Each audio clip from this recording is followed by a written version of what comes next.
You've arrived at CozySideAudio, where dreams begin with a story. Tonight's tale is here to help you wind down and find peace. If this brings you comfort, please like, share, and subscribe so more dreamers can join us. Let the night carry you, and let's begin. CozySideAudio presents The Boy Made of Weekends. Chapter 1, Friday Midnight. It began not with a bang, nor a whisper, but a strange stillness. The kind that clings to the air just past midnight, when the last shop light flickers out and the world seems to hold its breath between one life and the next. Naomi Arai was 17 years old when she found the boy in the street. Or maybe he found her. That part would never be clear. She had wandered out with her camera, as she often did on late Friday nights, when her parents were asleep and the air in her room grew too dense to breathe. Her home, one of many anonymous houses in a quiet Tokyo suburb, was made of the usual things: wallpapered regrets, leftover dinners, half-finished sentences. But out here, in the hush of midnight, she could stretch. The streets were empty. Sodium lights cast soft, bruised halos on the pavement. Naomi wore headphones with nothing playing, just a trick to make herself invisible. That's when she saw him. He was standing barefoot in the middle of the intersection at Tamanoji Street, arms at his sides like he'd forgotten how to hold them. A boy her age, maybe a little older. Tall, lean, hair tousled like he'd been sleeping in grass. He wore a loose white shirt and dark jeans, both dry, both clean, but slightly outdated, like he'd stepped out of a fashion magazine from 3 years ago. He wasn't moving. Naomi slowed, fingers tightening on her camera. The boy turned his head slowly, noticing her the way a statue might notice a bird. "I think I'm lost," he said, voice quiet but not shy. She didn't answer at first. No one spoke to strangers like that, not anymore. No one stood barefoot in a city street at midnight, either. "Are you okay?" she asked instead, reflexively. He blinked. "I think so." Naomi hesitated. "Do you know where you're supposed to be?" He looked up at the sky like he was checking the position of the stars. "It's Friday, isn't it?" he asked. She nodded. A faint smile pulled at the corners of his mouth. "Then I've got 48 hours. "What?" But he didn't answer. Instead, he turned in a slow circle, like someone stretching after a long nap. His bare feet made no sound on the asphalt. There was something utterly unreal about the way he moved, not elegant, not stiff, but new. As if his body hadn't belonged to him until now. Naomi took a step closer. "You need help." He glanced down at his feet like he'd only just noticed them. "Do I look strange?" he asked. "Little bit." "I don't mean to." He smiled again. It was a real smile this time, crooked, with one incisor slightly off-center. Warm. Familiar, somehow. Like someone you've almost met before. "What's your name?" she asked. He paused. "I don't think I have one yet." "What does that mean?" He looked genuinely unsure. Naomi tilted her head. "You don't know your name?" "No, but I know I'll be gone by Sunday." She stared. He didn't look like a drunk or a runaway. He didn't smell like alcohol, didn't twitch or slur or shout. There was something about the way he stood there, completely calm, completely present, that made her believe him. "Gone where?" she asked. He shrugged. "I don't know. It's always the same. I wake up, and it's Friday night. Then I vanish by Sunday midnight. Every week." Naomi narrowed her eyes. "Like a dream." "More like a rental." She swallowed. "I know it sounds insane," he added softly. "But you believe me, don't you?" The worst part was she did. She didn't know why. Maybe it was the way his voice carried that unnameable ache, the kind you hear in songs that make your chest hurt. Or maybe it was just the strange gravity of the moment, the feeling that something impossible had just blinked into being. She took another step closer. "Well, you need a name." His brow lifted. "Do I?" "I'm not calling you the barefoot amnesiac ghost boy for 2 days straight." He laughed at that, a real laugh. It echoed off the empty buildings like bells in a forgotten church. "Okay then," he said. "You choose." Naomi considered. The sodium light painted the street in pale gold. The boy looked like a question she didn't know how to answer. "Leo," she said finally. He smiled. "Leo. Like the star sign." "Am I one?" "No idea. You probably don't have a birthday."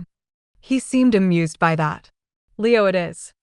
A silence fell, but it wasn't uncomfortable. Naomi glanced at the road behind him. "You want to get off the street? There's a vending machine over there." He looked down at his feet. "Can I borrow your shoes?" "Your size. What, 10? Probably." She snorted and handed over her sandals anyway. They walked, one barefoot, one flopping in oversized sandals, toward the glowing blue vending machine beside the corner laundry. Naomi bought 2 canned coffees. Leo shook his like he'd never seen carbonation before. They sat on the curb, side by side, the silence broken only by the fizz of the cans and the low hum of power lines overhead. "So," Naomi said, looking sideways at him, "what do you do on weekends?" Leo stared at his can. "I try to remember what I'm missing." She blinked. "Do you remember anything from before?" "Only fragments. Smells. Light. I think I was in a library once. Or maybe it was a station." A pause. "Sometimes I think I had a sister." Naomi's chest tightened. "Do you ever wake up during the week?" she asked. "No. Weekdays are black. I wake on Friday night like someone pressed play." "And when you vanish, what's it like?" Leo tilted his head. "Like getting erased. Like the world forgetting you in real time." She looked away. "I'm sorry," she said. "You don't have to be. I don't feel pain. Just absence." Naomi stared at the empty road. The vending machine blinked quietly behind them. "So if I see you next Friday," she said, "you'll be back." "I always am. Same time. Same place." She nodded slowly. "Okay then. I'll be here." Leo turned his head toward her. "Really? I think I want to see what happens next." A smile bloomed on his face, brighter than before. Less like a stranger's. More like someone she might come to know. Naomi sipped her coffee, Leo mimicked her, and made a face. She laughed. He grinned. The city around them held its breath, just a little longer. And somewhere far above the sleepy suburb, a new line was drawn between stars. Chapter 2. The Weekend World. Leo didn't remember her. Not exactly. He was standing in the same spot, middle of Tamanoji Street, barefoot again, loose white shirt wrinkled from some unknowable dream. His hair was damp this time, like he'd just stepped out of rain that hadn't fallen yet. Naomi stood across from him, breath clouding faintly in the cool evening air, holding the same camera she'd held the week before. "Hi," she said. He blinked. The same crooked smile flickered across his face. "Friday again," he murmured. "It's you. You remember me?" "I don't know your name," he said gently, "but something about you feels familiar. Like a word I almost remember." Naomi stepped forward and offered him her sandals. "Naomi," she said. He smiled and took them. "Naomi. That fits." She wanted to ask if he remembered anything else, their vending machine conversation, the canned coffee, the laugh he gave her when she called him Barefoot Ghost Boy. But she didn't. Something told her it might hurt more than help. Instead, she said, "You want to go for a walk?" And Leo nodded. There was something sacred about wandering the city on a weekend night when the rest of the world had folded itself into sleep. They drifted past shuttered shops, neon reflections caught in rain puddles, the gentle rattle of wind playing with loose signage. Naomi led them toward the park near the river, a long looping path lined with sakura trees just beginning to whisper their buds toward spring. Leo trailed his hand along the metal railing. "I like this," he said. "What?" "Everything. The cool air. The moonlight. The way the vending machines buzz like they're talking to each other." Naomi smiled. "Do you feel different on weekends?" she asked. Leo nodded slowly. "I feel new. Like someone shook me awake and said, 'Okay, it's your turn. Live now.'" He paused. "But then, there's this feeling in my chest. Like a countdown ticking." Naomi glanced over at him. Do you remember waking up? Where you came from?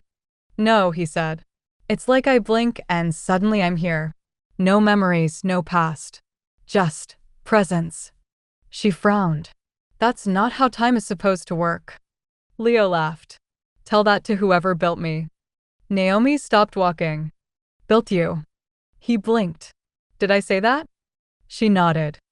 A strange look passed over his face. I don't know where that came from.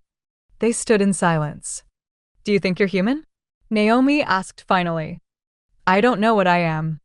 She watched him for a long time. Leo didn't seem haunted. There was no sadness in his voice when he said these things. Just a quiet, unbothered wonder.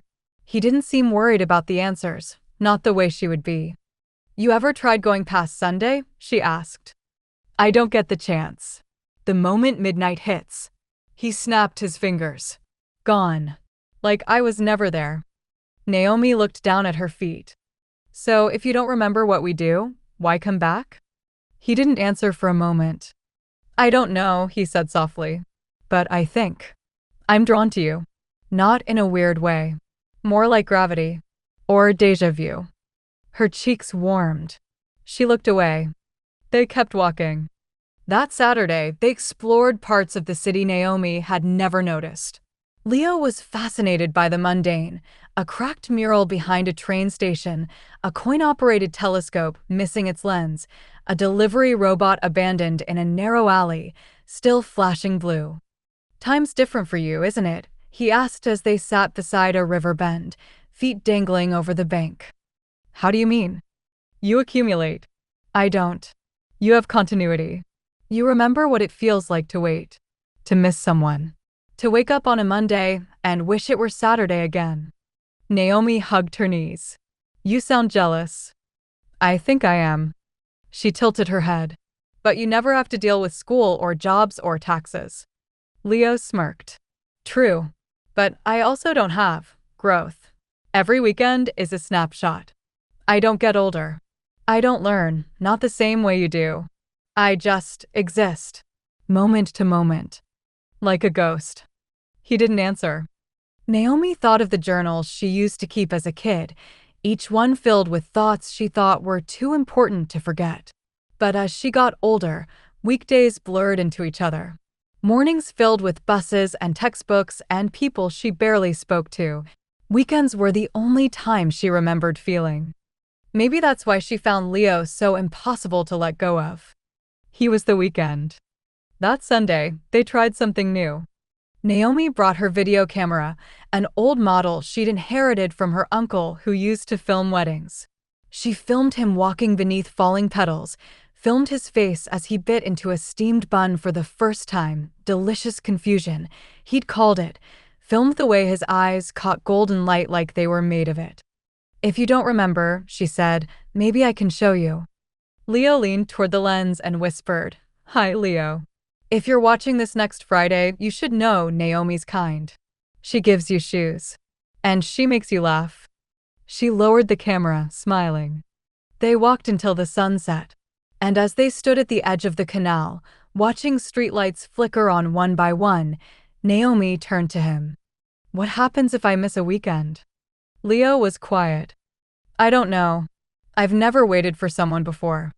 They sat on the train platform, the last one of the night rumbling past them in a blur of light. Naomi pulled a small notebook from her bag and began to write. What's that? He asked. A weekend journal, she said. I'll keep track of everything we do. So next time, I can remind you. Leo smiled.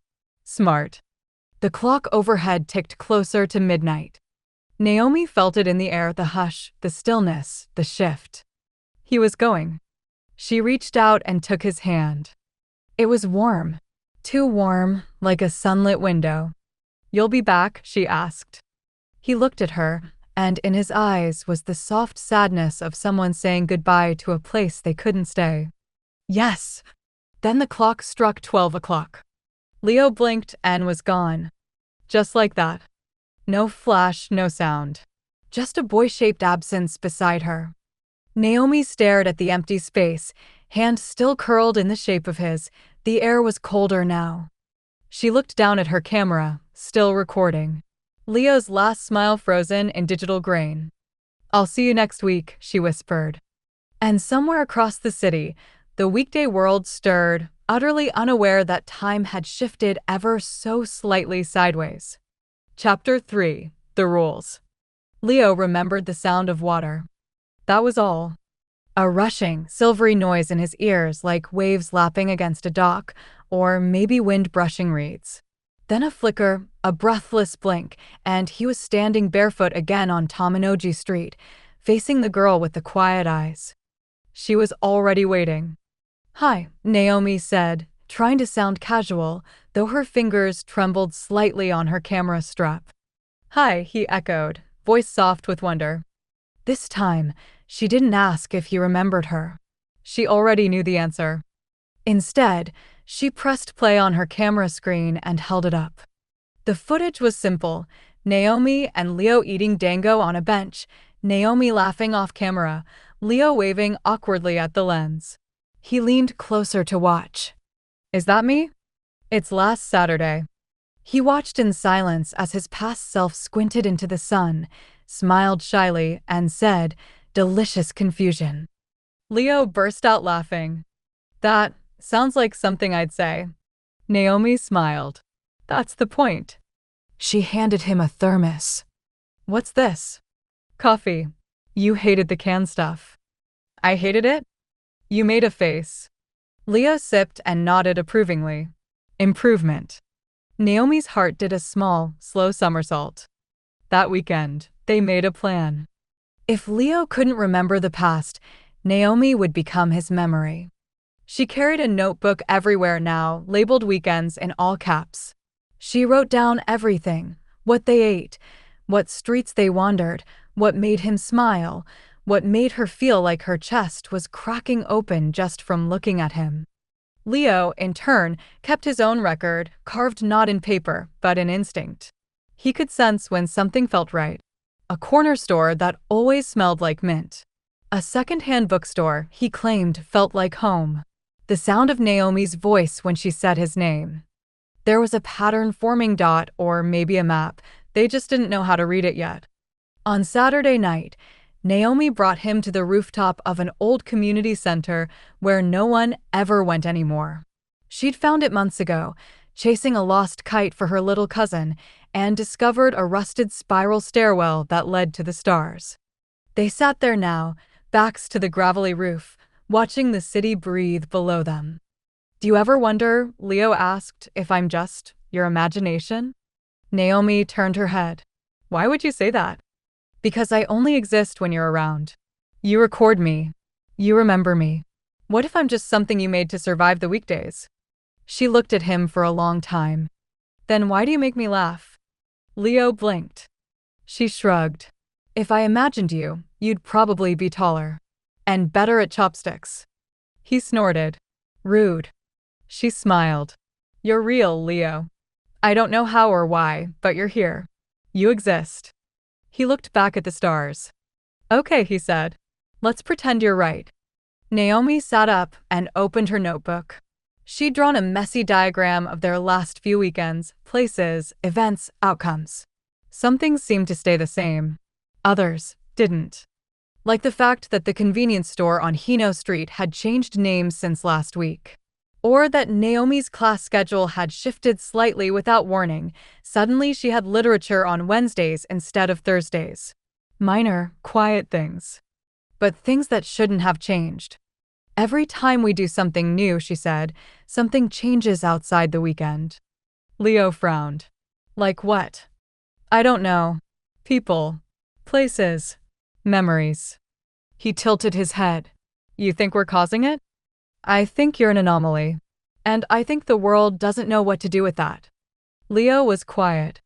Then he said, "I wonder what would happen if we kissed." Naomi blinked. "What?" He looked almost embarrassed. "I don't mean because of that. I mean, would it change something? Like a bigger ripple?"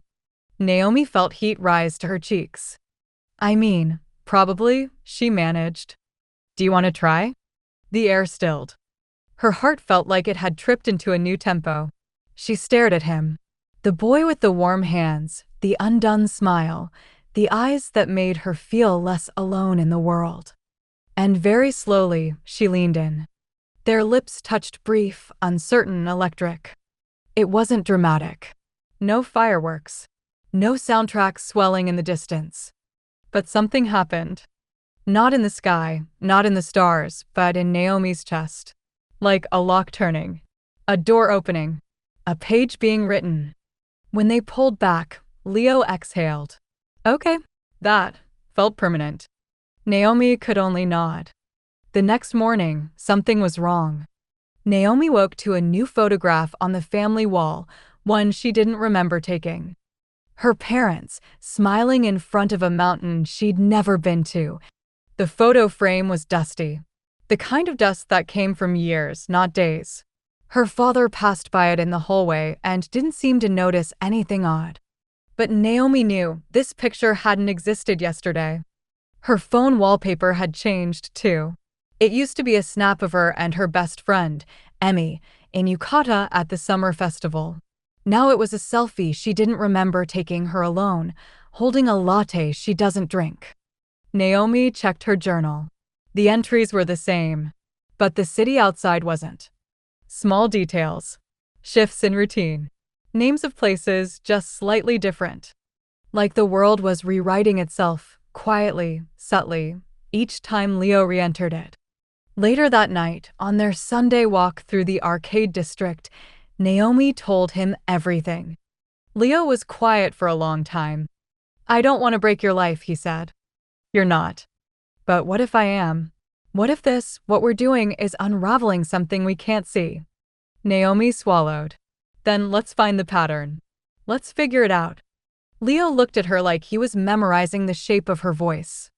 I think, he said slowly, I'm starting to remember. You. She turned to him sharply. What do you mean? Not clearly. But more than usual. Your voice. Your name. This spot under the awning with the flickering light. He reached out and touched her sleeve. I think you're becoming my anchor. Naomi didn't know what to say to that. So she took his hand. And together they walked through the sleeping city, hand in hand, two shadows woven into each other by a time neither of them could explain. The street lamps blinked. The wind carried the smell of yakitori and rain. The world was bending, but neither of them let go. Chapter 4. The Invisible Line. By the fourth weekend, Naomi had stopped pretending this was normal. She still went to school Monday through Friday. She still ate dinner with her parents and nodded when they asked how her day was. But her mind floated somewhere else, just out of reach, just past midnight on Fridays. The world felt split down the middle. Weekdays were grayscale. Weekends bloomed in color. She kept noticing changes now. Her history textbook had a different cover than last week. Her favorite cafe suddenly had a new logo. When she brought it up to Emmy, her best friend barely blinked. It's always been like that, Emmy said. Naomi didn't argue. She just circled it in her journal. Change log entry number 11, logo shift, Friday to Monday. And when Friday night came again, Naomi returned to Taminoji Street, camera in hand, heart held gently in anticipation. Leo was already there, barefoot as ever, standing with his face tilted toward the sky. You came, he said. Naomi smiled. I always do. He stared at her a moment longer. I remembered your name. Before you said it. Naomi's breath caught. Only a week ago, he'd forgotten everything each time. But now, you're changing too, she whispered. They spent Saturday retracing steps. Naomi wanted to test the boundaries, figure out what triggered the ripples she kept seeing in the weekday world. They visited a park they hadn't gone to before. Nothing changed. They kissed again on the pedestrian bridge. The vending machine near Naomi's house turned pink by Monday. They held hands and talked about memory, about permanence, about what it meant to exist only in stolen hours. And then they did something they hadn't done before. They fought. Not loudly. Not angrily. Just a quiet misalignment, an ache neither of them knew how to explain. Leo had asked her not to record everything. Naomi, startled, had argued she had to. How else do I keep you real? She said, clutching her camera like a lifeline. I am real, Leo said softly. I don't want to be a project. She said nothing, ashamed. But she didn't stop filming either. By Sunday, the rift had faded, patched over with laughter and shared taiyaki. But the silence left behind felt heavier than before. Like they'd both learned something they weren't quite ready to say aloud. And then, late that night, just before the clock struck 12, Naomi saw her. It happened on the train platform. Leo had stepped away to get hot chocolate from a vending machine. Naomi stood alone beneath the flickering platform light, notebook tucked under her arm. That's when the woman appeared. She wasn't there, and then she was. Not in a magical puff, not with glowing eyes or theatrical flair. She simply appeared, standing several feet down the platform. Tall, older, maybe late 20s. Long dark coat. A wide-brimmed hat that shadowed most of her face. But Naomi could feel her eyes beneath it, studying her, measuring something. The woman raised a hand, 2 fingers pressed to her lips in a silent show. Naomi froze. And then, just like that, she was gone. Leo returned with 2 hot drinks. You okay? He asked, noticing the way Naomi clutched her notebook. She looked around. Do you ever see anyone else like you? She asked. Leo blinked. What do you mean? Someone who only exists on weekends. He thought for a moment, brow furrowed. No, he said. It's always just me. Naomi's fingers gripped the warm can too tightly. I think, she whispered, you're not the only one. Monday hit like a cold wave. Naomi woke to a room slightly wrong. Her calendar had an event circled she didn't remember writing, school retreat, Wednesday through Friday. The kitchen toaster was a different brand. Her mother wore earrings Naomi had never seen before. She checked her footage. The woman wasn't in it. Of course she wasn't. Whatever Naomi had seen, it had excluded itself. Or reality had. She added a note to her journal, changelog entry number 15, woman in black coat. Observed once, no digital record. Possible other. The 5th weekend, Naomi came prepared. She brought 2 cameras. One for recording, one for surveillance. She wore a body mic. She sketched out a rough map of the train station from memory. She recharged her old flip phone and kept it in her pocket, just in case. She didn't know what she was preparing for, but she knew she was being watched. Leo noticed her unease. You're different this week, he said as they sat on the bridge. Quieter. Naomi didn't answer right away. Then, do you ever feel like time is bending around us? Leo tilted his head. Sometimes I feel like I'm walking through someone else's dream. She looked at him. What if you are? He frowned. Whose? She didn't answer.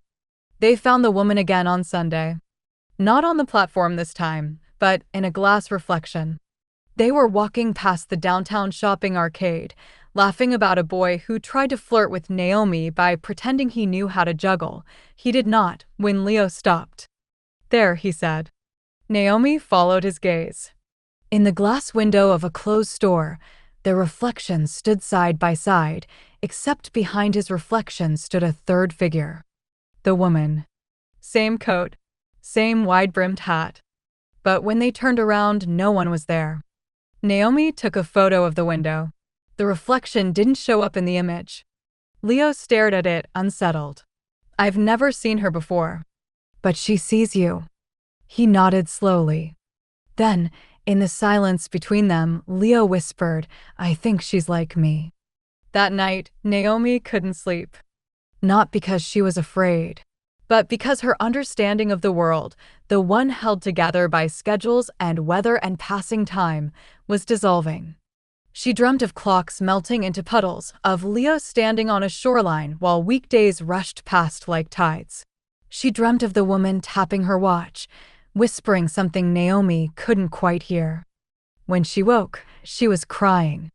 Her weekend journal was open beside her bed. But the last entry was missing. Torn clean from the spine.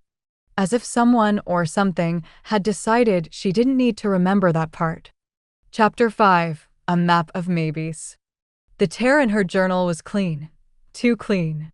Naomi stared at the missing page, the jagged nothing between Sunday and Monday, and felt, for the first time, afraid. Not of Leo. Not even of the woman in the wide-brimmed hat. But of the growing sense that her memories weren't hers anymore. That something was editing her. She flipped through the rest of the pages, breath tight in her chest. The sketches were intact, the notes were still in her handwriting, but she didn't remember drawing a diagram of Tamanoji Street labeled Anchor Point 1. She didn't remember writing pattern instability increases W/emotional proximity. She didn't remember adding a second name beneath Leo's. Yuzu. On Friday night, Naomi didn't bring her camera. She brought a knife. Not a big one. Just a utility blade tucked into the sleeve of her coat, next to a granola bar and her old phone with no SIM card. She wasn't planning to hurt anyone. She just needed to feel real. Anchored. Capable of resisting whatever was fraying the line between one world and the next. When she stepped onto Tamanoji Street, Leo was already waiting, but he wasn't alone. The woman Yusu stood beside him. They were not speaking. Not touching. Just standing, as if they had arrived at the same destination from very different directions and hadn't yet decided what to say. Naomi froze. Yuzu turned toward her with slow precision, like a needle finding the groove in a record. Naomi Arai, she said, as if testing the weight of the name. You've done well. Most people break before week 5. Leo glanced between them, confused. You know each other? Naomi's throat was dry. No. Yuzu smiled slightly. Not yet. They walked together, Naomi on one side of Leo, Yuzu on the other. They strolled down dim alleys, past vending machines humming to themselves, under traffic lights blinking without cars to command. Yuzu never quite looked at Naomi. She spoke softly, like someone reciting from a script that had been memorized long ago. There are a few of us, she said. Scattered. Loops, mostly. Some longer, some shorter. But none of us stay. Naomi's voice came out sharper than intended. Loops? Yuzu nodded. People who only exist on weekends. Or Tuesdays. Or between 3:01 and 3:04 every afternoon. Fractures from a temporal event no one remembers anymore. A time experiment, Naomi murmured. Yuzu turned her head, mildly impressed. Close enough. It failed. And we were the remainder. Leo looked down at his hands. So we're not real? You're real, Yuzu said. You're just not stable. Naomi's mind raced. And what happens when you become stable? Yuzu didn't answer. Instead, she turned to Leo. You've made progress, she said. You're forming anchors. Retaining impressions. That's rare. Dangerous, too. Leo flinched. Why dangerous? Because the more you remember, Yuzu said, the more the world remembers you. And that creates fractures. Things that don't belong. Events that echo. Naomi swallowed. Like the photo of my parents that changed. The cafe logo. My class schedule. Exactly, Yuzu said. Leo stepped forward, tense. But we're not hurting anyone. Not yet, Yuzu said. But when anchors hold too tightly, they pull other things out of place. People forget names. Memories overwrite. Lives are altered. And then. She stopped. Naomi's voice was quiet. And then what? Yuzu looked her directly in the eye. For you? You become like us. The words settled like ash. Naomi sat on a bench later that night, staring at the sidewalk, while Leo drew invisible lines on the fogged glass of a bus shelter. I don't want you to become like me, he said. She didn't answer. Leo kept tracing shapes in the mist. You still go to school. You still have Mondays. Your world moves. You belong to time. She shook her head. Not anymore. Not since you. I didn't ask for this. I know, she said. I don't want to ruin you. You're not ruining me, she said, voice breaking. You're the only thing that makes sense. Leo stopped moving. They sat in silence. The kind that feels shaped like goodbye. That night, Naomi had another dream. She was standing in a room made of glass, walls, ceiling, floor, suspended in blackness. A single thread stretched from her wrist, out of sight. She followed it, barefoot and afraid. At the far end of the room stood Yuzu, cutting threads one by one. Each cut made the room shudder. When Naomi reached her, Yuzu handed her a pair of silver scissors. "You can stay with him," she said. But you'll have to let go of everything else." Naomi woke up gasping. She went to the mirror. Her reflection blinked back. But her left eye was slightly different. A fleck of gold in the iris that hadn't been there before. And her phone, where she had written Leo's name, now auto-corrected it to anchor number 1. On Saturday, she took Leo to a place she hadn't shown him yet. A hilltop garden behind the public library. Overgrown. Abandoned. There was a broken sundial at the center, tilted just off true north. They lay on their backs in the grass. Yuzu said, "If I become your anchor, I'll lose everything else." Leo didn't move. "She's probably right. But if I don't," Naomi said, "I'll lose you." The wind stirred the long grass. Far away, a bell rang from a temple she couldn't see. "Do you want to know the truth?" Leo said. She turned her head. "I think," he whispered, "this is the only time I've ever been happy." Her throat closed. Her hand reached for his. They lay like that for hours, hands clasped, watching clouds drag shadows across the sun. On Sunday, the world tilted. Naomi woke up with 2 journals. The first was hers. Weekend entries. Diagrams. Leo's name in every margin. The second was nearly identical, but slightly off. Events that hadn't happened. A kiss that didn't take place. A fight they never had. Her name written in a handwriting that resembled hers, but wasn't. She flipped to the last page. It read, "If you're reading this, you crossed the line." Below that, in smaller text, "Don't trust her. She's not you anymore." Naomi looked up. The walls of her room looked the same. But her calendar was blank. Her reflection blinked at a different pace, and somewhere in her mind, a door opened and did not close. Chapter 6. The Others. The 11th weekend began in quiet. Not the cinematic hush of anticipation, not the thrill-heavy stillness that made Naomi's ribs feel too small for her heart, but a heavy, breathless quiet. Like the world was holding something back. Leo appeared at the stroke of midnight, as always. Naomi was already waiting at the corner of Maple and 5th, thermos of coffee in hand, gloves in her pockets, her fingers nervous even though they'd done this dance 10 times before. But tonight, Leo didn't smile. He looked behind him. He didn't explain. Instead of wandering the city like usual, they sat in the darkened art museum, where moonlight slipped between atrium beams and painted shadows on marble floors. Leo ran his fingers along a statue's cheek, as if memorizing it by touch. Naomi leaned against a bench. "You've been quiet." "I'm listening," he said. "To what?" Leo tilted his head. "Something's coming. I think it's been coming for a while." She was about to ask what that meant when they heard it. A cough. From the end of the corridor. They weren't alone. Leo stood first. Naomi's pulse scrambled. A woman stepped into view from the hallway beyond the sculpture wing. She was maybe 30, though time clung to her like it didn't know where to stick. Her short cropped hair was white blonde, her coat a long, pale thing that looked both clinical and ceremonial. She carried no flashlight. Her footsteps made no sound. "Hello," the woman said. Leo stepped in front of Naomi, almost instinctively. The woman didn't flinch. She smiled, not wide, not threatening, just sad. "I'm Yuzu," she said. "And you must be Naomi." Naomi blinked. "How do you know my name?" "Because it echoes," Yuzu replied. "Names always do. Especially ones tied to love." Naomi felt her heart falter. Leo didn't move. "I know this is overwhelming," Yuzu said, softer now.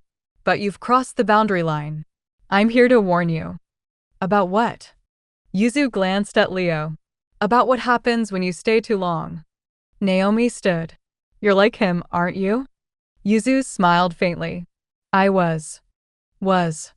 I was born in the weekends, she said. Like Leo. We are temporal artifacts, the remnants of an experiment that shouldn't have been run. But I stepped out. Permanently. Naomi stared. You mean you live in the weekdays now? Yuzu nodded. I became tethered. At a cost. Leo stepped forward finally. What cost? Yuzu's eyes met his. Memory. Identity. I bleed into the timeline now, yes, but only in fragments. Some Mondays, I wake up as a painter. Some Wednesdays, I don't exist at all. Naomi felt her spine turn to cold water. Why are you telling us this? Because your bond is growing, Yuzu said simply. And the stronger it gets, the more you both will distort what remains of the timeline. The world is paper thin around you already. Naomi shook her head. But we're just seeing each other. That's not. Time doesn't care if it's innocent, Yuzu said. It only cares that it's bending. Leo clenched his jaw. Then what do we do? Stop feeling. No, Yuzu said gently. But you need to be careful. You need to understand, there are more of us. Not just me. Dozens. Some who have vanished. Some who rewrite the world for fun. Some who want to stay, no matter what it costs. She reached into her coat and handed Naomi a folded piece of paper. Coordinates. A name. Cedar Terminal. Naomi took it without speaking. Go there, Yuzu said. When you're ready to know more. She turned, just like that, and began walking away. Leo stepped forward, but Naomi grabbed his hand. Let her go, she wanted to say. Let's not break this moment more than we already have. So they stayed there, fingers clasped, the silence heavier now, weighted with a truth neither of them had the vocabulary to carry. Later, they returned to Naomi's room. It was past 3 a.m. The world outside her window was pale blue and silver-edged. Leo lay across her floor, staring at the ceiling like it held constellations no one else could see. Naomi sat beside him. Do you believe her? Leo nodded. I've always felt it. Like there are wires running through me. Like someone else's hands wrote my script. Naomi reached out and placed her hand over his chest.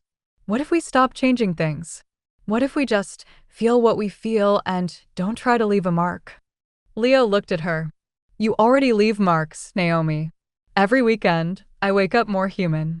Every Sunday, it hurts more to go. She didn't answer. She just lay down beside him, shoulder to shoulder, eyes to the ceiling, waiting for morning. But deep in her chest, something whispered, this is the moment the world starts to tilt. And it would never quite straighten again. Chapter 7. Splinters. The 12th weekend started late. Naomi overslept for the first time since she met Leo. Not by much, only 15 minutes, but when she reached the spot where he always arrived, he wasn't there. Her chest tightened. She scanned the empty street, shoes crunching on frost, breath visible in the air like smoke signals. Leo, she called softly. Nothing. Then, Naomi. She turned. He stood half a block away. Same face. Same wind-ruffled hair. Same coat. But he wasn't smiling. Something about him was off, though she couldn't name it. I tried to knock, he said. But your house doesn't remember me today. She blinked. What? He looked up at her window. Usually it lets me leave little things. A scarf. A book. This time, your room was empty. Like you never existed. Naomi swallowed.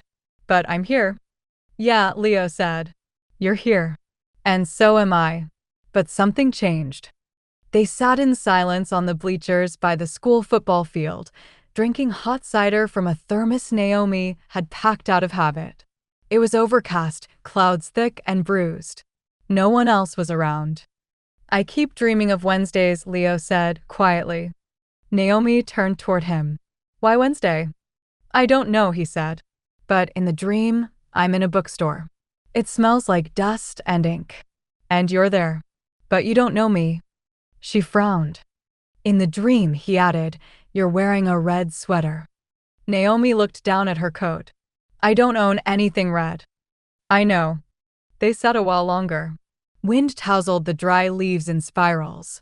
The world around them felt thinner, too bright and too faded at once, like a painting rubbed at the edges. Do you think it's the other ones? Naomi asked suddenly. Leo turned to her. The ones you mentioned, she said. Do you think they're causing it? Leo didn't answer. He was staring at the chain-link fence. Beyond it, in the trees, something flickered. Not light. Not shadow. Like a glitch. Naomi followed his gaze. What is that? Leo stood. The flicker moved. And then, someone stepped out from the woods. A boy. About Leo's age, maybe a little older. He wore an old military jacket over jeans and no gloves, despite the cold. His face was clean, sharp-featured, but expressionless. He looked at Leo. Then at Naomi. Then back at Leo. Hello, brother. Naomi blinked. Brother. Leo didn't move. Kieran. Kieran nodded once. Been looking for you. Naomi stood beside Leo now. Who is he? Leo's voice was tight. He's one of us. A weekender. We were born from the same fold. Kieran smiled faintly. But I learned the truth faster. Naomi's pulse quickened. What truth? That this is all pretend, Kieran said, sweeping a hand at the sky. This weekend world. It's a pocket. A containment. An echo of time. Leo tensed. I found the doors, Kieran went on. The cracks between the days. And I've been slipping through them. Naomi looked at Leo. Is that even possible? Kieran's eyes flicked to her. You're the girl, aren't you? The one he keeps rewriting for. Leo stepped forward. Don't.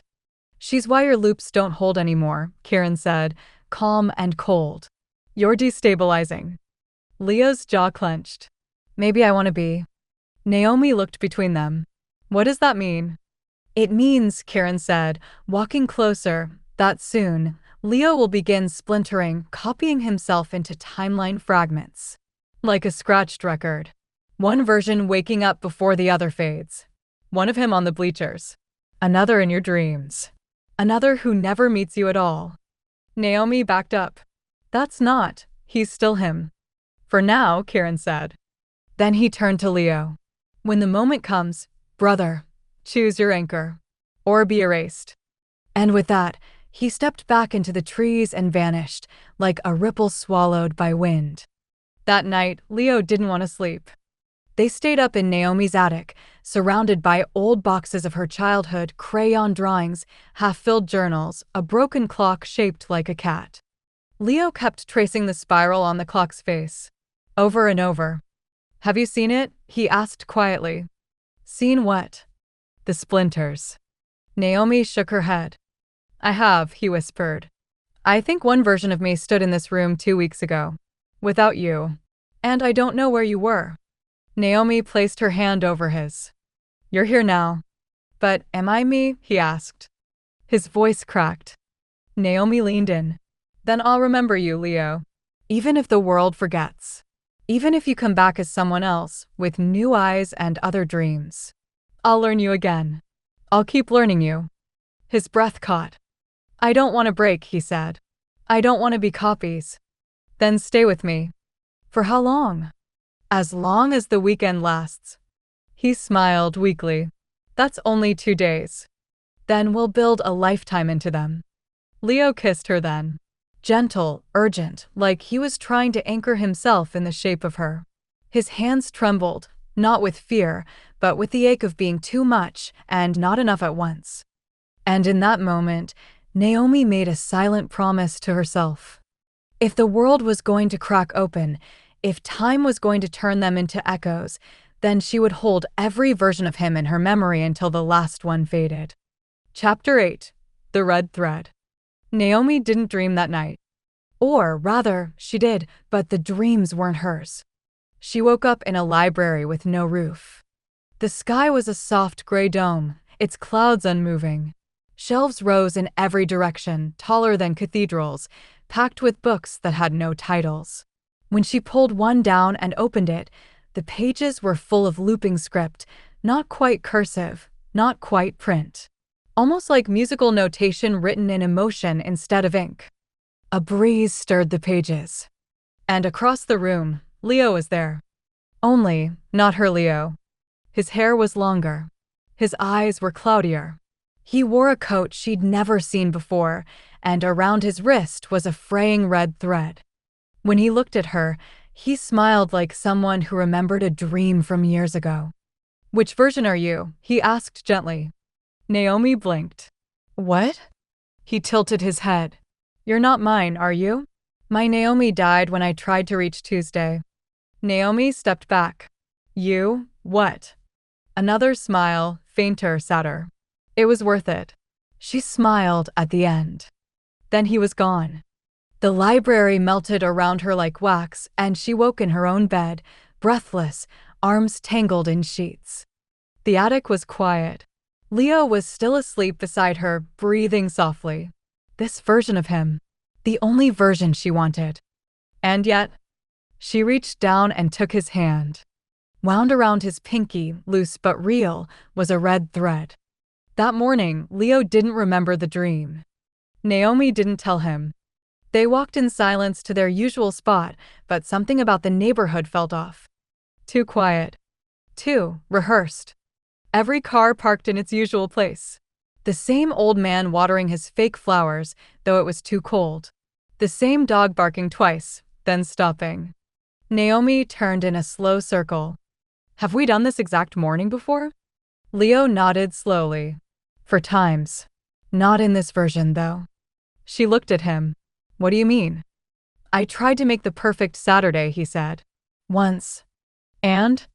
It broke." He didn't elaborate.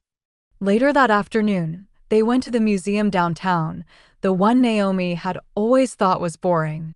It was mostly taxidermy animals and oil paintings of people she didn't recognize. But this time, something had changed. In the center of the gallery was a new exhibit. Temporal displacement and memory retention, a study in the human loop. Naomi stared at the placard. "That wasn't here last time," she murmured. Leo said nothing. Inside the exhibit, a curved hallway had mirrors on each side. Not just ordinary mirrors, each one shimmered with a faint pulse, like breathing glass. When Naomi stepped in, her reflection didn't move with her. It stayed still. Then it smiled. And its eyes turned silver. She stumbled back into Leo's chest. "They're not reflections." He guided her forward. Each mirror showed something different. In one, she saw herself in college, wearing a hoodie from a university she didn't recognize. In another, she was older, walking through a park with a small child holding her hand. In another, she stood alone on a beach, tossing a bottle into the waves. Then one mirror showed Leo. But not the Leo beside her.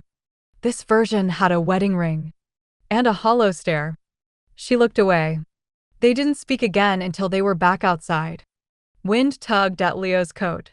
The sky had taken on a strange hue, more lavender than blue. "Naomi," he said, "if you had to pick just one version of your life, only one, what would it be?" She didn't answer right away. They walked to a park bench. "I don't want one version," she said finally. "I want all of them. I want the ones where we mess up and laugh. The ones where we say the wrong thing and fix it. The ones where we argue about cereal brands and miss the bus and kiss badly before we kiss better." Leo watched her. "I don't want perfect," she said. "I want real. Even if real breaks." He smiled faintly. "You're braver than me." "No," she said. "You're the one who keeps coming back." That night, Naomi woke again. This time in a forest. The trees were made of paper. The stars blinked in Morse code. She heard humming off-key, but familiar. She turned and saw a dozen Leos. Some were younger. Some had scars. Some looked tired, others giddy, others completely still. And in the middle of them, one version stood with his arms folded. "Kieran. You shouldn't be here," he said. Naomi squared her shoulders. "I didn't choose to be." "Exactly," Kieran said. "You're a variable. A destabilizer." She narrowed her eyes. "You're scared. Of entropy? Of collapse?" "No," he said. "I've accepted it." He stepped forward. "But he hasn't." "You're Leo?" He still thinks he can win. He doesn't understand this isn't a story. There's no end. Just loops. Naomi's jaw clenched. Then I'll break the loop. You'll break him. She stepped back. Behind her, the Leos were fading like ink running in the rain. Kieran's voice was soft now. He'll start forgetting things soon. Bits of memory, bits of himself. You'll think he's fine. But he won't be. And when he stops recognizing you, what will you do? Naomi woke with tears already in her eyes. In the morning, Leo was standing at the window. Staring. Not at anything.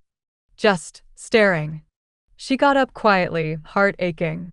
He turned, smiled as if nothing had happened. Good morning, he said, like always. She nodded, trying not to cry. But as she turned to pour tea, she heard him whisper behind her. Do I know you? Chapter 9, The Fading. Naomi didn't panic. Not immediately. When Leo asked, Do I know you? She turned around, smiled, and said, I'm Naomi. We're friends. A test. A lifeline. He nodded as if that were enough. His gaze wandered to the window again, caught on the rising sun like it was a strange planet he'd never seen before. She made him tea. She added honey, the way he always liked, and handed it to him with a steady hand. He took it. Sipped. Too sweet, he murmured. Her heart folded inward. He'd never once said that before. By noon, he was humming again, some melody from his own head, improvised and flickering, like the tune was on the tip of a memory he couldn't quite reach. Naomi watched him from across the kitchen table. The Leo in front of her looked the same. His face, his hands, his posture. But it wasn't quite him. Not completely. He laughed at things she hadn't said. Started sentences and forgot to end them. He moved through the day like a puppet almost in sync with its strings. And the worst part was he didn't seem to notice. He thought he was fine. They went out anyway. A walk through the city, cold wind tugging at their sleeves. Leo liked to name things when they walked: clouds, cracks in the sidewalk, strangers' shoes. He gave everything a story. But today he was silent. And then, out of nowhere, why do they call them weekends? She looked up. What? Weekends, he repeated, brows furrowed. Like, does the week actually end? Or is it just a trick we tell ourselves? I don't know. He nodded slowly. Maybe that's when we're closest to breaking out. Saturdays and Sundays. The edge of the loop. Naomi felt like the sidewalk had tilted beneath her. She grabbed his hand. It was warm but unfamiliar. Leo, look at me. He did. For a moment, she saw him. Her Leo. The glimmer in his eyes, the spark that made him him. Then he blinked. And it was gone. Back at the house, Naomi tore through the attic. Not the one they slept in. The real attic. The one above the kitchen, where they stored old boxes and holiday decorations and Leo's half-finished projects. She found the box she was looking for. T42, Naomi Core. Inside, letters. Sketches. Notes scrawled in looping, musical handwriting. These weren't hers. They were all about her. Observations. Details. The way she smiled. The way she talked in her sleep. The way her voice went soft when asking questions. Page after page, loop after loop. Some pages were burned at the edges. Some smeared with ink or tears. At the very bottom, a letter addressed to her. In Leo's handwriting. If you're reading this, then I'm forgetting you. I'm sorry. I thought I could outrun the bleed. I thought if I stayed inside Saturdays, I could keep you safe. Keep myself whole. But I was wrong. Memories don't like being caged. Neither do people. The loop wasn't meant to be lived in. It was meant to be passed through. Like a breath. Like a heartbeat. But I was afraid to leave you. Because I love you. Even if one day I forget your name, my heart won't. It will still pull toward you. Find you. Even across timelines, even across impossible distance. Even when I don't remember why. I'm sorry I wasn't stronger. But if there's a version of me still awake, tell him to run. Tell him to leap. Tell him it's not too late to begin again. Naomi pressed the letter to her chest. The attic light flickered. Somewhere below, she heard Leo calling her name. When she got downstairs, he was standing in the middle of the kitchen, staring at the oven like it had spoken. I had a sister, he said suddenly. Naomi froze. You did? I think. I remember, braiding her hair. Or maybe she braided mine. I don't know. He looked down at his hands. She called me Lee. No one calls me that. He turned to her. Do you? Naomi swallowed. No. Oh. He blinked. Then who are you? That night, Naomi couldn't sleep. She sat beside Leo as he dozed on the couch, journal in her lap. She tried writing it all down. Everything he remembered. Everything he didn't. The red thread was gone from his wrist now. Slipped off somewhere. Or maybe it never existed. Outside, the wind carried strange sounds. Not wind chimes. Not birds. More like static. The kind you hear between radio stations. Like the world was tuning itself. She looked down at Leo's face. He still looked peaceful. But what happened when he forgot her completely? When he forgot himself? The next morning, Leo was gone. Not in the house. Not in the yard. Not in the loop. Naomi tore through the streets like a storm. Checked every bench. Every store. Every alley they'd ever visited. She ran until her legs ached. Until the sky turned an odd, glitching gray. At last, she found him in the museum. In the mirrored hallway. Only now, every mirror was cracked. Fractured into 1,000 spiderwebs of glass and light. Leo stood in the center, hands at his sides, spinning slowly. Naomi, he said. She ran to him. You remember me? He smiled. But it was not her Leo. It was all of them. All at once. I remember a girl who cried when it snowed. Who danced in parking lots. Who told me stories when I couldn't sleep. I remember 1,000 versions of her. His eyes shimmered silver. And none of them are here now. She shook her head. No. I'm here. I'm the real one. He stepped back. Are you? The mirror shattered. Naomi fell. Through light. Through memory. Through moments that were and weren't. She landed, gasping, in the middle of her own bedroom. Monday. Morning. Empty. No Leo. No weekend. No attic. Just silence.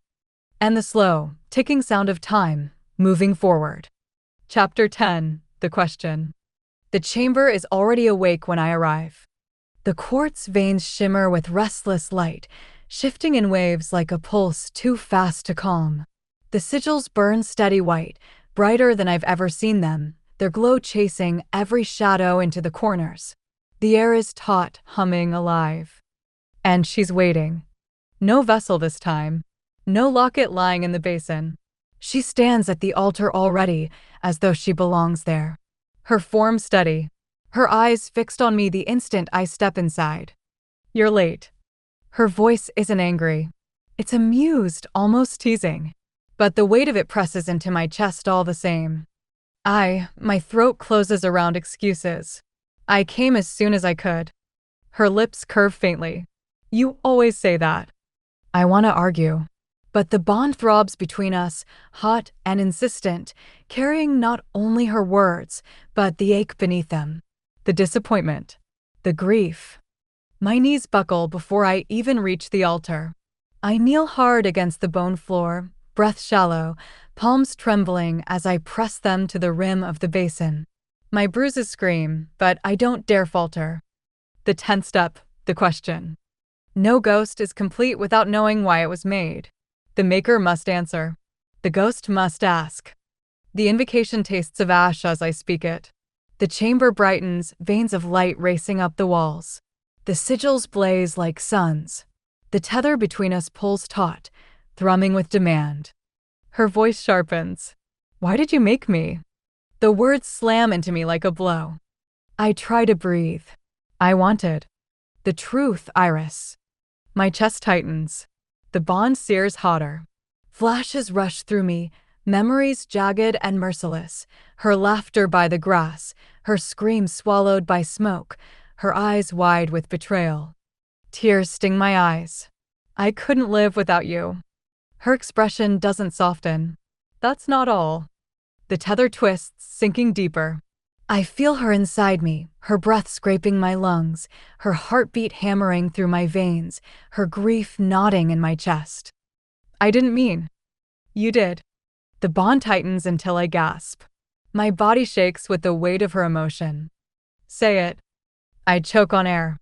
The chamber spins. The sigils burn so bright they sear my vision.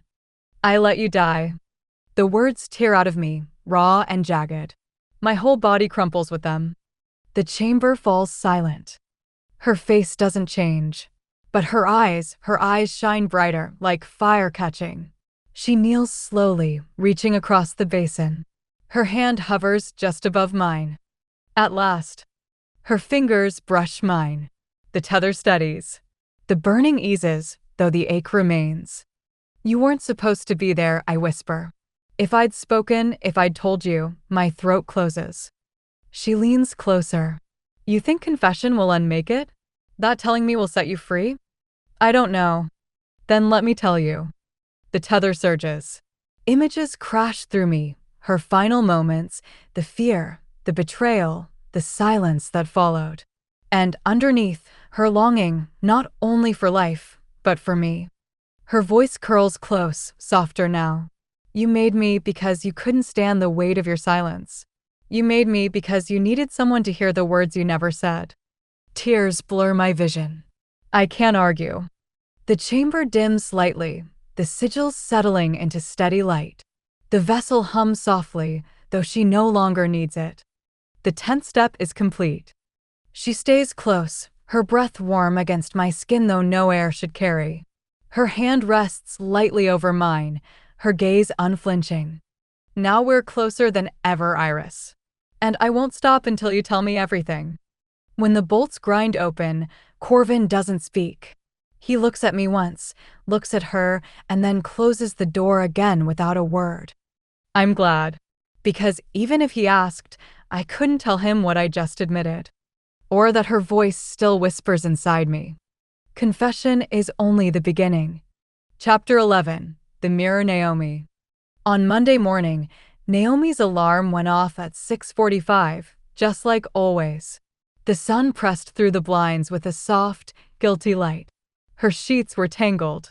Her room smelled faintly of rain. She blinked groggily at the mirror. A sticky note was taped to the glass in blocky handwriting that looked like hers, but slightly off, like a forgery from someone who'd studied her closely. Don't forget him. Don't erase him. His name is Leo. Weekend you. Naomi frowned. Leo? She said the name out loud, but it didn't feel like hers. It rang inside her skull like a word from another language, familiar yet unknowable. Her chest tightened anyway. She spent 10 minutes just staring at her reflection, wondering who had written that note and why it felt like a farewell. That week, the cracks spread. In class, she doodled loops on the edges of her notebook, small infinity symbols she didn't remember learning. She smelled ocean salt in the school stairwell. A girl she barely knew asked, "Is Leo coming to prom with you?" Naomi blinked. Who? The girl laughed like she was joking. Naomi didn't. That Saturday at 12:01 a.m., Naomi woke up sitting bolt upright in a hammock. In a different city. A rooftop garden.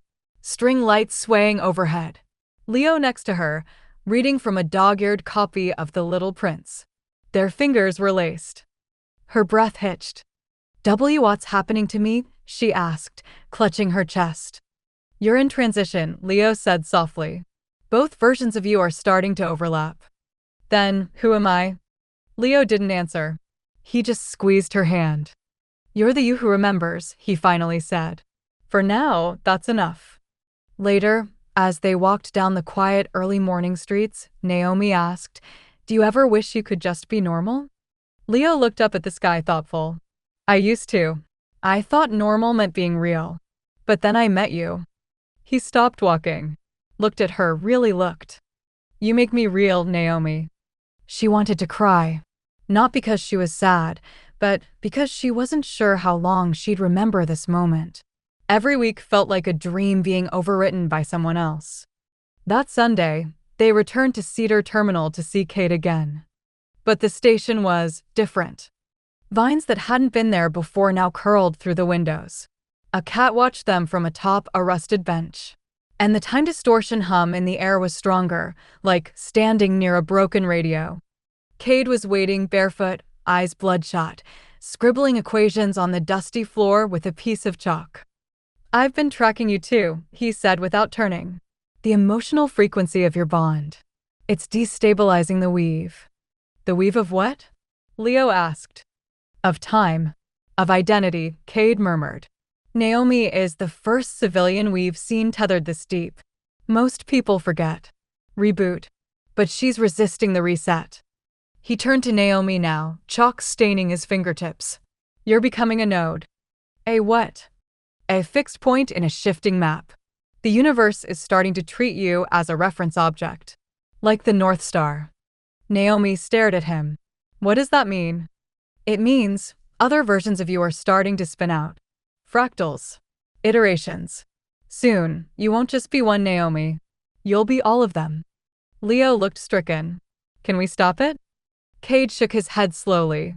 You passed that point 3 weekends ago. Sunday night fell like wet silk. They sat on a rooftop above the neon of downtown, sharing a pack of sour gummies and memories Naomi wasn't sure she still owned. I think I used to write poems, she said. I can't remember any of them. But my hands feel itchy when I hold a pen. Leo smiled softly. Maybe the other you still writes them. She rested her head on his shoulder. Do you think I'm breaking? I think, he said, you're transforming. She closed her eyes. Let the moment anchor her. The sound of a train in the distance. The smell of citrus gum on Leo's breath. The way he always said her name like it was a song he couldn't get out of his head. Promise me something, she whispered. Anything. When I forget again, tell me our story. From the beginning. He hesitated, just a fraction. Then, I promise. Monday arrived, as it always did, with cruel indifference. Naomi opened her eyes and instantly felt wrong. The mirror was clean. Her room smelled like lavender, not rain. There was a bouquet of dried flowers on her desk she didn't remember arranging. But worst of all, she couldn't remember what she'd forgotten. Something lingered in her chest, aching. A boy? A name? A voice? She looked in her notebook. Someone had written a poem inside, in her handwriting.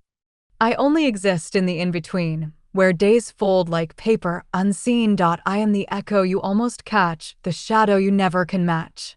She touched the page like it might answer her. Then closed the book and went to school. The other Naomi, the one who remembered, was already slipping beneath the surface.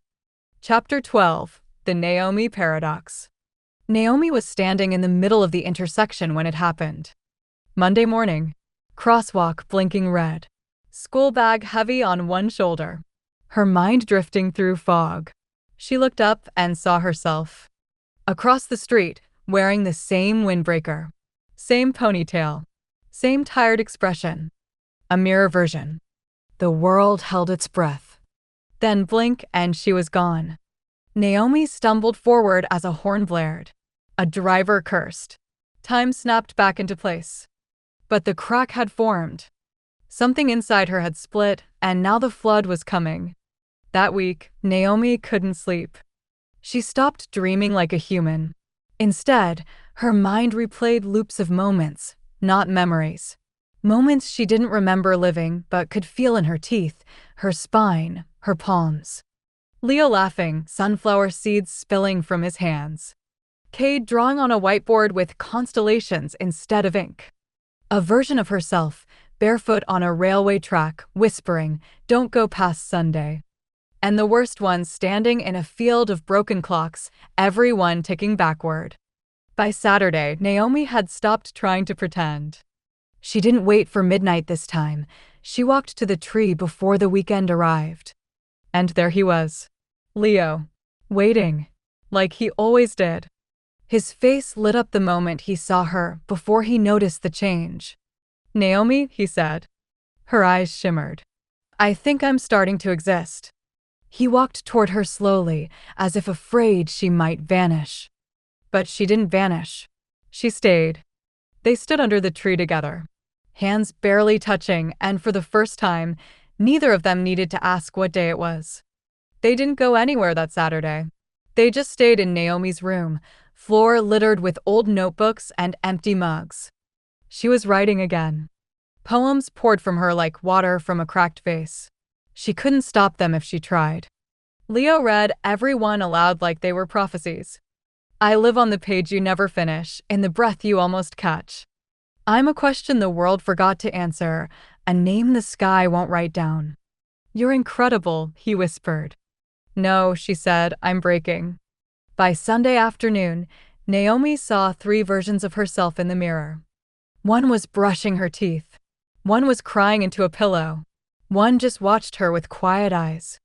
"You've become quantum," said Cade, who had arrived through the back window without knocking. "You're decoring. The universe can't decide which Naomi is real anymore." She didn't flinch. She just asked, "Then what happens to the other ones?" Cade looked away. "They dissolve." Leo stood in the doorway. "There has to be another way." "There isn't," Cade said. "Unless." "Unless what?" Cade hesitated. "Unless you collapse the waveform yourself." Naomi turned to him. "Meaning? You choose. One version. One you. And let the others die." That night, Leo took her to the library at the edge of the city. A strange, liminal building open only on weekends, lit by candlelight and echo. The books weren't written in any language Naomi knew, but her hands understood them. She found one titled The Lost Weekdays of Naomi Clark. Its spine was cracked. Inside, hundreds of empty pages. Except the first. "This book belongs to all of you." She closed it, hugged it to her chest.